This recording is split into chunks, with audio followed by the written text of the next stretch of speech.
How much work did the Division of Services for People with Disabilities put into restoring a man to competency so he could face his charges, which includes crimes against children? It's a question the Justice Files has spent months trying to answer, even fighting for a public record in a hearing before the State Records Committee. And tonight, ABC4's Courtney Johns finally has an answer. Courtney. Sarah, this is a visitor's log. It shows us how many times a state agency visited Jonathan Soberanis to try and restore him to competency. But it's what we couldn't find that shocked the family of one of his alleged victims. He will create more victims.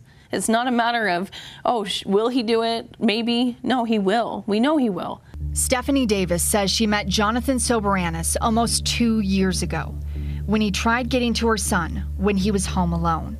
This man lived right next to us.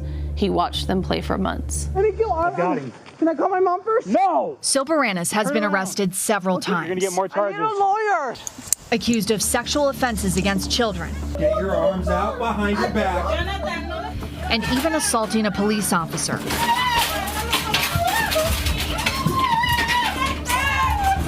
In almost all of these cases, a judge found him not competent, dismissing the case. Can I hug my mom? No. But when new evidence suggested Soberanis used a New Zealand storage platform to download and share child pornography with end-to-end encryption, a judge ordered he get restoration treatment. It does appear there may be a substantial probability that defendant's competency may be restored in the foreseeable future. Within 4 months, he was again found not competent to stand trial. This court has to work within the laws of this state, and unfortunately, this is where we are left. We asked Utah County for its jail log to see how many times Soberanis' competency restoration treatment provider visited him. The county attorney denied our request, but the State Records Committee ruled in our favor. I believe that the public interest outweighs any privacy concerns. According to that log, his provider saw him 13 times. She didn't meet with him enough times. We also backgrounded that provider. But when we asked the Division of Services for People with Disabilities about their educational background, we were told this position does not require a license or a degree. That'd be no difference than me trying to go in and restore him.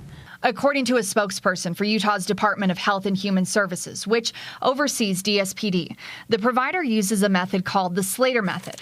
From there, a report is submitted to a licensed psychologist who does their own tests and evaluations.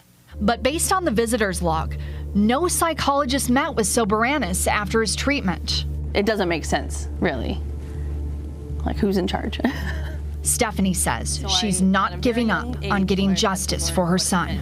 I couldn't sleep at night and not fight for him.